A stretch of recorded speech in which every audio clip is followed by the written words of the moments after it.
Joining us right now is Senator Lindsey Graham. Senator, welcome back. Yes, you did fall into the trap. How dare I? I know, you're an awful person. So I'm not going to get you sidetracked on that issue, but I will say this. We've watched Senator Ted Cruz come out in a big event. I've watched Senator Rand Paul yesterday. When are you considering doing yours? In May. Okay.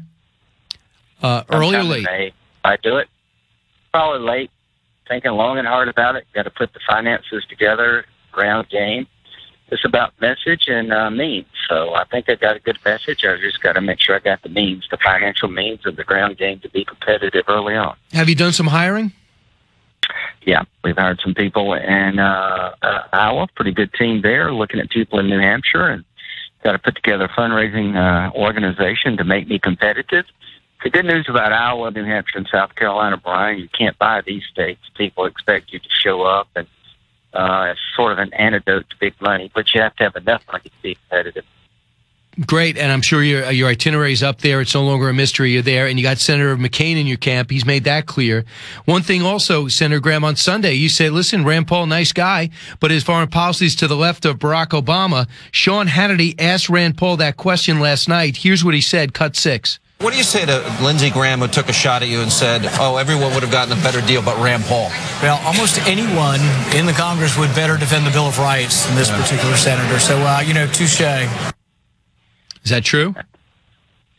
Well, yeah, I'm a big fan of the Bill of Rights, but at the end of the day, we're at war.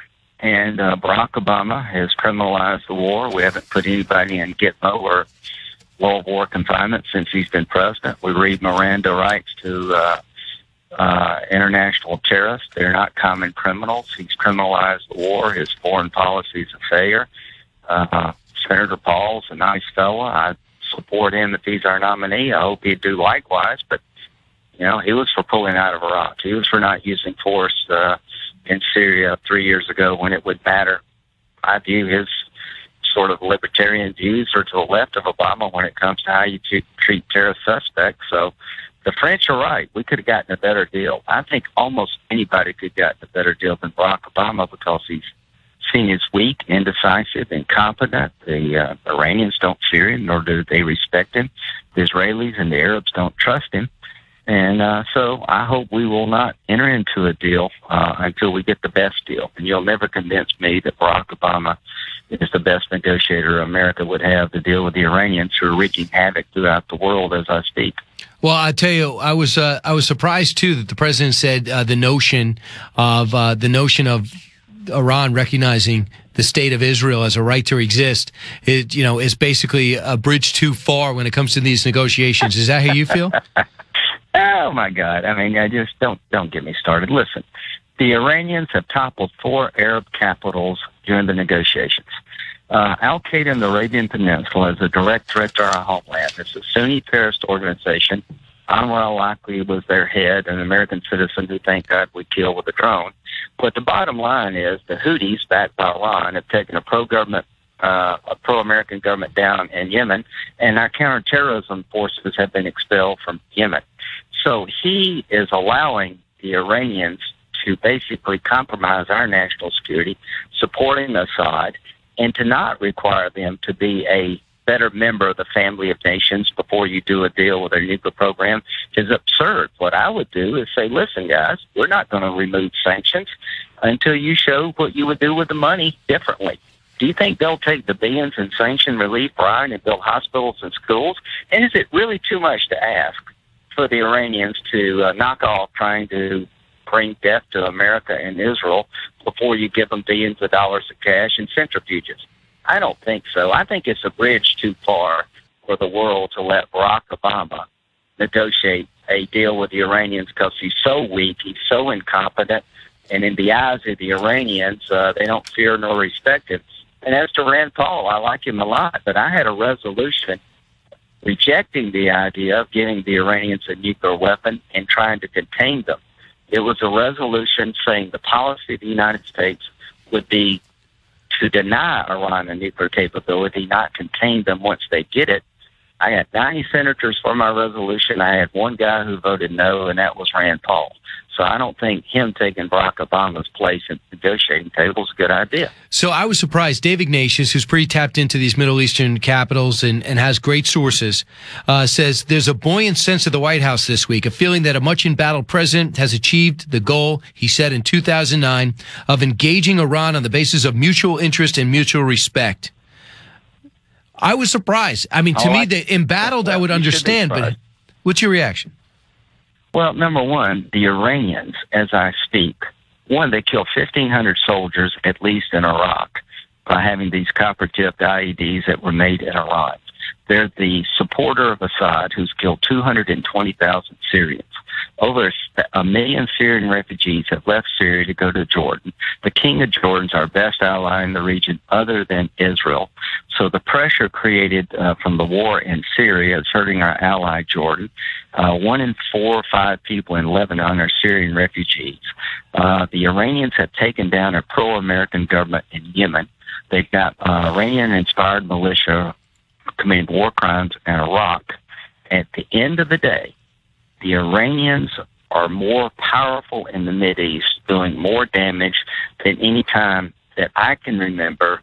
And if this is bringing Iran into the family of nations, God help us all. They are absolutely the cancer causing most of the problems in the Mideast. And Obama has disconnected these negotiations from their behavior. And what would you expect these guys to do with more cash? I can't believe President Obama is excited about dealing with Iran. If I were president of the United States, we would ratchet up sanctions until they change their behavior. If Obama's happy, then I don't know what he's happy about, but the people in Iran are very happy. They can smell weakness in Iran. Senator Lindsey Graham is our guest. Senator, I got to bring you to the revelation that didn't happen yesterday but broke yesterday, that the Russians have penetrated into the White House computer system. We also know that they're bulking up and possibly moving more missiles into the Ukraine and reinvigorating and unmothballing a major facility in the Arctic.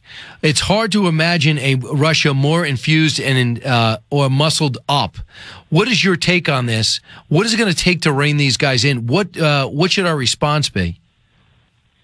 Well, this is yet another symptom of a greater problem.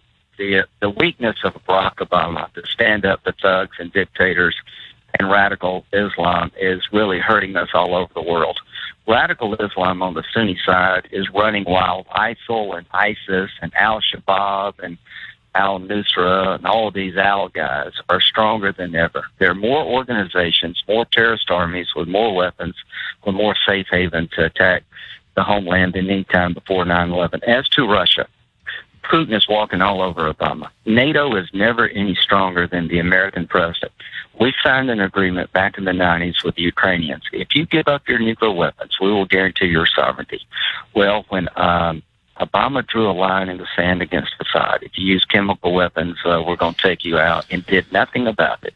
I think that was a signal to the Iranians that they could do anything they want to do, and I think that was a signal to Russia that we're weak, we're not going to back up the agreements we signed, and he went and took the Crimea, and he's dismembered the Ukraine, and he's not going to stop at the Ukraine. I think he goes to Moldova next. And Barack Obama's weakness, his incompetence, has unleashed some very dangerous forces in this world. And you need a new president who understands the world for what it is and the role of America. America should lead from the front. Look at what happens when you lead from behind. Yeah, we're witnessing it right now. It's as if we checked out. What is our right way in Yemen at this point? The government we kind of liked has been displaced. Yeah. They're being bombed now by Saudi Arabia, who is not bombing Al-Qaeda. So where do we belong?